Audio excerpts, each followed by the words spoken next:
400 पारचा नारा तरी बंद केलाय, आता 200 सीट येतील का नाही अशी शंका आहे.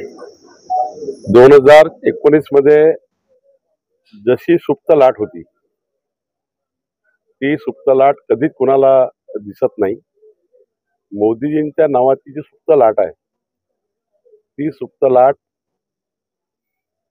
शरद पवार गटाचे सर्व उमेदवार हरवल्याशिवाय राहणार नाही अशी सुप्त लाट मोदींच्या नावाची आहे. आणि देशाचे पंतप्रधान कोण, साताऱ्यातल्या कुठल्याही व्यक्तीला विचारलं, कुठल्याही देशाचे पंतप्रधान कोण हवेत तर मोदींचंच नाव घेतील. त्यामुळं ज्या इंडिया आघाडीकडे पंतप्रधानाचा उमेदवार नाही, जी इंडिया आघाडी हा विचार करते की वर्षाला एक प्रधानमंत्री बदलवायचा, अशा अवस्थेमध्ये इंडिया आघाडी आहे की प्रत्येक वर्षी पंतप्रधान पद बदलवायचं. आणि एकीकडे ज्यांनी विश्वास गौरव केला देशाचा आणि या युगात तरी इतका लोकप्रिय व्यक्ती या देशाच्या व्यवस्थेमध्ये नाही आहे.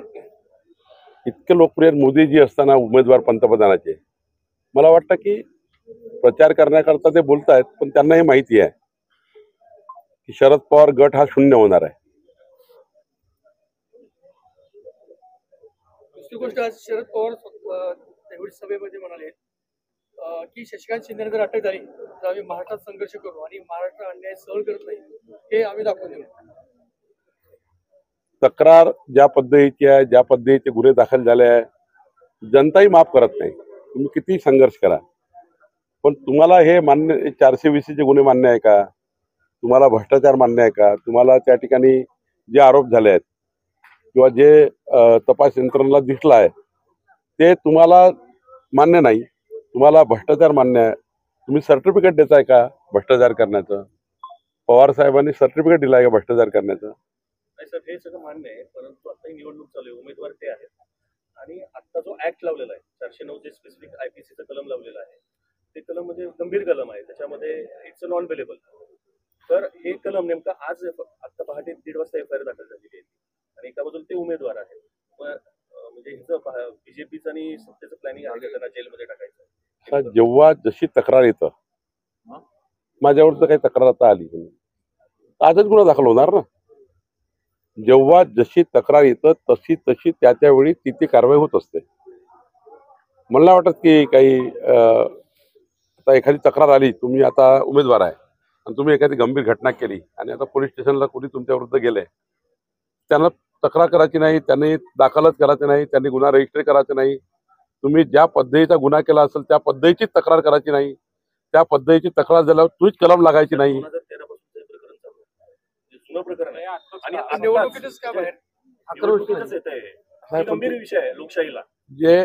जे तपास यंत्रणेला समोर आलं असेल किंवा जे पोलिसांना दिसलं असेल किंवा ज्यांनी गुन्हा दाखल केला त्यांना दिसलं असेल की हा भाग आहे.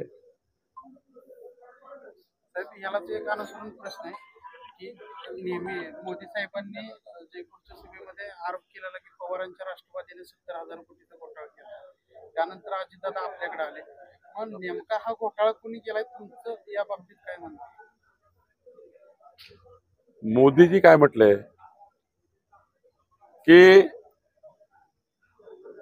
त्यांचा रोग कोणाकडे होता? शेवटी एखादा पक्ष जो चालतो यांचा नेत्यावर असतो, असा आरोप आहे. आणि तो आरोप जो झाला तो मोदीजींनी वाचून दाखवला की असा आरोप झाला होता, असा आरोप झाला होता. आता शरद पवारांच्या पक्षावर आरोप आहे. झाला प्रश्न अजितदादाचा. अजितदादा कोणताही गुन्हा दाखल नाही, कोणती चौकशी नाही, म्हणजे चौकशींचं काही आलं नाही, कोणता गुन्हा दाखल झाला नाही, पण या पक्षावर असा आरोप झाला होता असं मोदींनी म्हटलंय. तो आरोप झाला होता. प्रश्न असा आहे की केला कुणी? आरोप झाला तर केला कुणी? आरोप त्या काळामध्ये सर्वांनीच केले होते.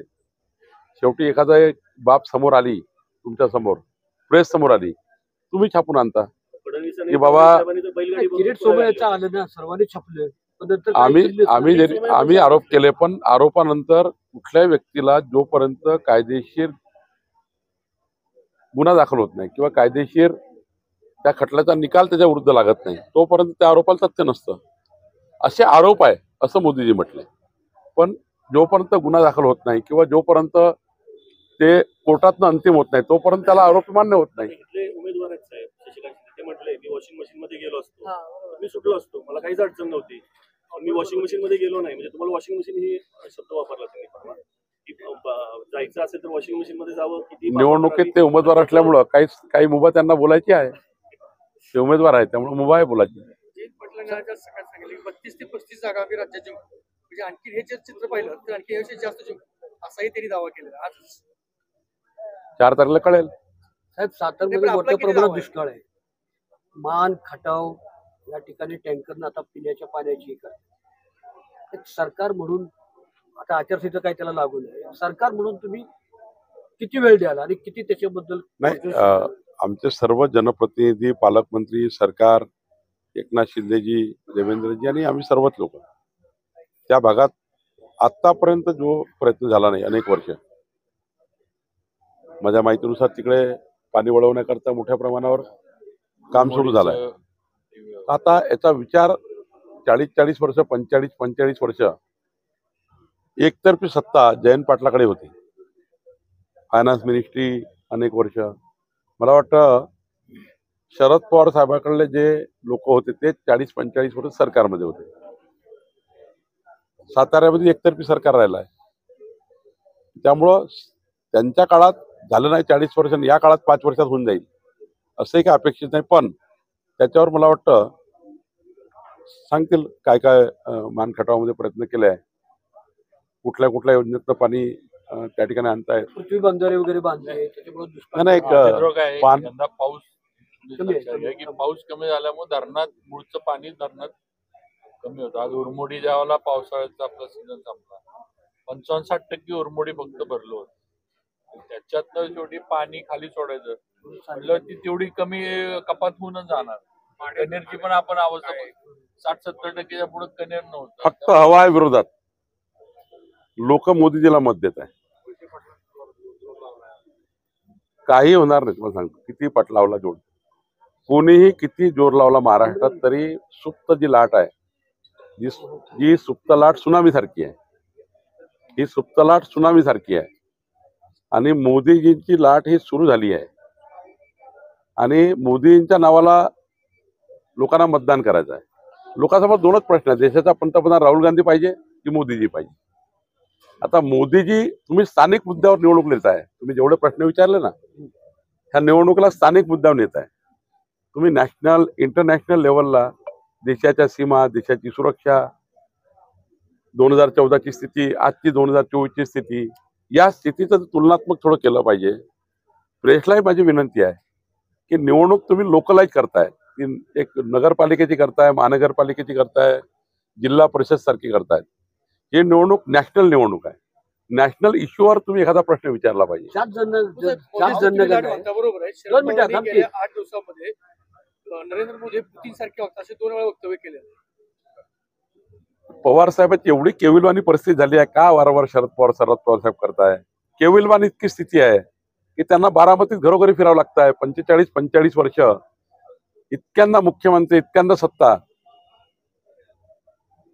तरी त्यांना घरोघरी फिरावं लागतं आहे. तुम्ही मोदीजींच्या बरोबर त्यांची वारंवार बरोबरी करतायत. कुठं मोदीजी, कुठं सूर्य, कुठं त्या ठिकाणी दिवे.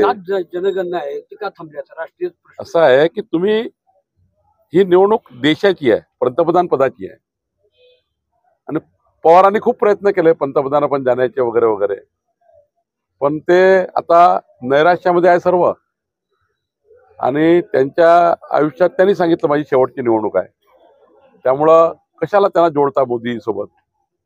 मोदीसोबत जोडून कशाला तुम्ही त्या ठिकाणी मोदींचं नाव कमी करता?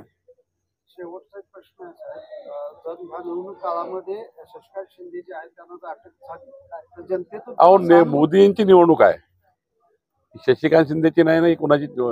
उदयराजे महाराज निवडणूक उभे आहेत, पण उदयनराजे महाराजांच्या मागे कोण आहेत? मोदीची आहे, निवडणूक मोदींची आहे. त्यामुळे लोकांना याचे प्रश्न गौण आहेत. लोकल लेवलला काय झालं, हे झालं, ते झालं. जात धर्म पंथ भाषाच्या बाहेर जाऊन ही निवडणूक आहे. आणि त्यामुळे मला वाटतं या निवडणुकीमध्ये साताऱ्याचं मत न मत, आणि मी तर तुम्हाला सांगतो तुमचंही मत, समोर बसलाय तुम्ही जेव्हा तिकडे जाल तर बटन कमळाची दाबून याल.